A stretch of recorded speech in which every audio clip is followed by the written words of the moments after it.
If your grandma ever told you to come fix this plate, congratulations.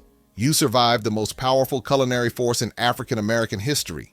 Did you know some of the foods we call Sunday staples actually date back to West African spice traditions, plantation survival techniques, and the Great Migration? And if your grandma made mac and cheese with 5 cheeses, you probably didn't even realize she was running a Michelin star kitchen out of her Sunday stove. Today, we're breaking down 30 African American recipes your grandma made every Sunday, where they came from, why they mattered, and the real history behind the food that raised us. And hey, if your grandma ever smacked your hand for touching the cornbread early, hit that subscribe button so we can keep the tradition alive. Let's start with the Holy Trinity. The 3 dishes that weren't suggestions, they were requirements. Fried chicken. You think this is American? Think again. West Africans were frying food in palm oil centuries before Europeans figured out what seasoning was. Scottish immigrants brought their own frying traditions. Enslaved Africans combined both and created something transcendent. And here's the part they don't teach you. Enslaved people were often the only ones allowed to raise chickens, so they got good at it. Really good. So good that white plantation owners started demanding it. So good that it became the Sunday standard. Your grandma didn't just fry chicken.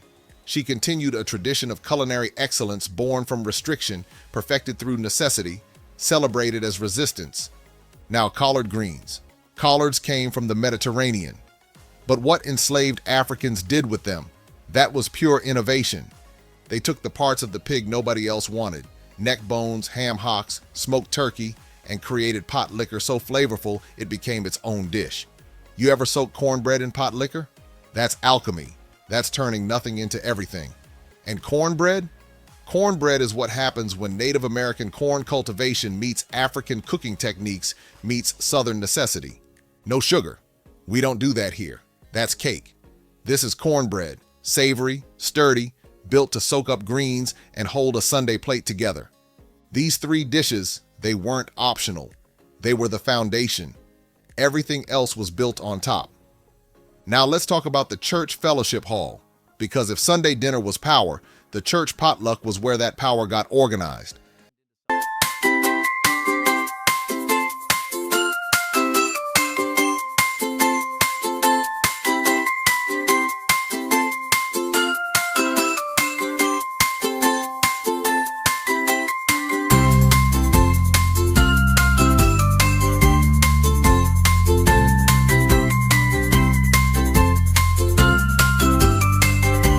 Baked mac and cheese. Not that craft box nonsense, though no judgment if that's what got you through college. We're talking about the kind with the crust on top. The kind that requires 3 types of cheese minimum.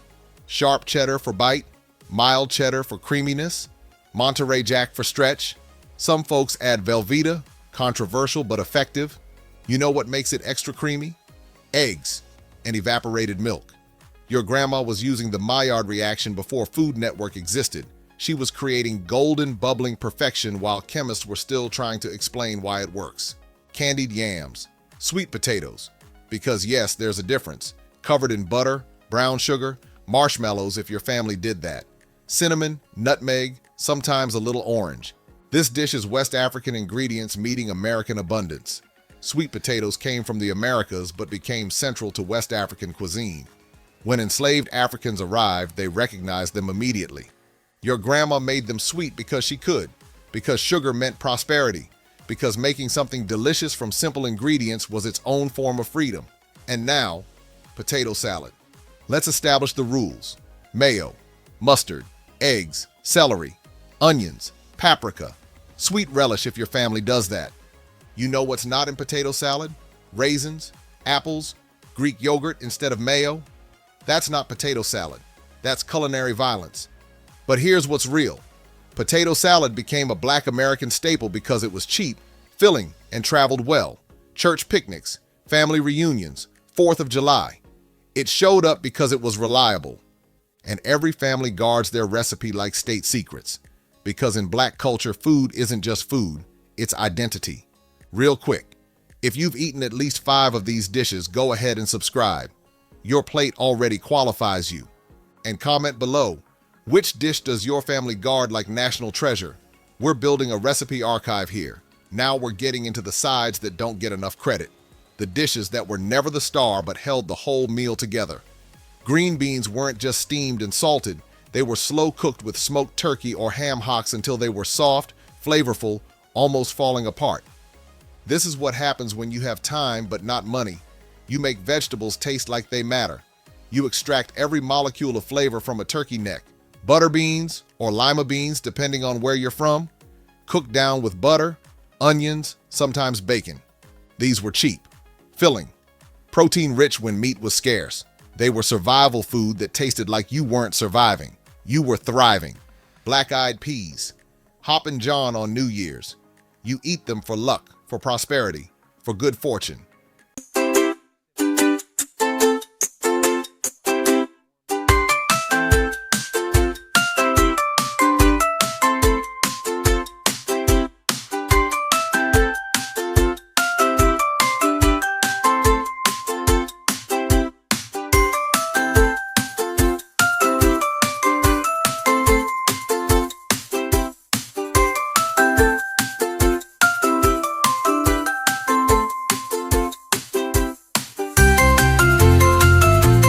But here's what that tradition really is: West African. The Yoruba people considered black-eyed peas good luck. Enslaved Africans brought that belief with them, and it survived. Every New Year's when you eat those peas, you're participating in a tradition that survived the Middle Passage. That's not just food, that's resistance. And okra, that slimy vegetable kids hate and adults learn to love. Okra is African, completely. It came directly from West Africa through enslaved people who smuggled seeds in their hair, their clothes, their bodies. They brought it because they knew it, because in a world where everything was being taken from them, they held on to this, and it became foundational to Southern cuisine. Gumbo doesn't exist without okra. That's African thickening technique. That's culinary intelligence preserved through trauma. Now we're talking about the dishes that prove black cooks could make luxury from leftovers. Oxtails. The tail of a cow, the part nobody wanted, the part that got thrown to enslaved people or sold for pennies. And they took that tail, seasoned it, braised it low and slow until the meat fell off the bone and the sauce became liquid gold. Now, oxtails cost more per pound than ribeye. They're priced like luxury handbags. Because the world finally figured out what black cooks always knew: there's no such thing as trash meat. There's only meat you don't know how to cook. Smothered chicken. Chicken pieces cooked down in gravy made from pan drippings, onions, sometimes bell peppers. And this is what you make when you need to stretch one chicken across 8 people. You make the gravy matter as much as the meat. You serve it over rice. You make sure everyone leaves full. Rice and gravy. Simple, humble, foundational to Gullah Geechee cooking. You know who taught Americans how to grow rice?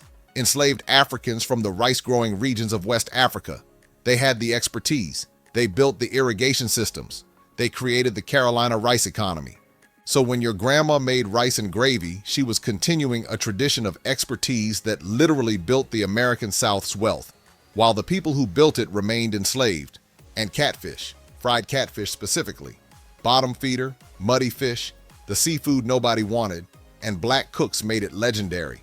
Cornmeal crust, hot sauce, lemon, served with hot sauce and white bread. Friday night fish fries became community fundraisers, social gatherings, tradition. That's what black cooking does. It takes what's cheap, what's dismissed, what's considered unworthy, and makes it unforgettable. And now, the desserts that made us who we are. Sweet potato pie, not pumpkin, sweet potato. Pumpkin pie is what white Americans eat at Thanksgiving. Sweet potato pie is what black families make because sweet potatoes were accessible, affordable, and connected to African foodways. Same spices, cinnamon, nutmeg, vanilla, same technique, but sweeter, denser, more connected to Sunday dinner than Pilgrim mythology. Peach cobbler, fruit on the bottom, biscuit-like crust on top baked until bubbling. This dessert traveled north during the Great Migration. When black families left the South, they brought this with them. A taste of home that could be made anywhere.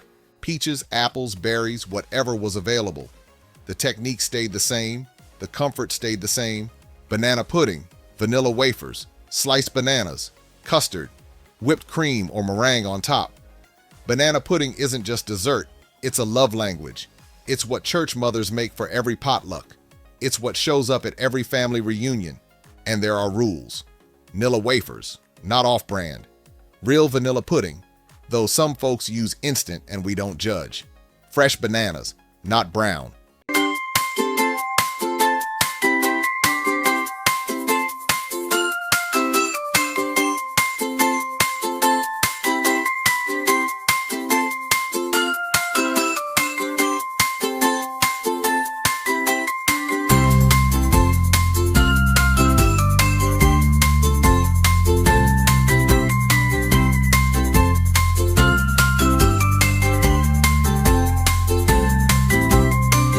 And pound cake, originally called that because the recipe was literally a pound of butter, a pound of sugar, a pound of eggs, a pound of flour. Dense, rich, not trying to be light or fluffy, just solid, reliable, perfect with strawberries or ice cream or nothing at all. Your grandma's pound cake was probably better than any bakery's because she made it with time, with attention, with the understanding that good food doesn't need to be complicated. It needs to be made right. Now we're getting into the dishes that separate the initiated from the curious, the foods that taste incredible, but only when a 70-year-old black woman makes them. Liver and onions. You either love it or you're wrong. This was nutrition before supplements existed. Iron, B vitamins, protein, cheap and available when other cuts weren't.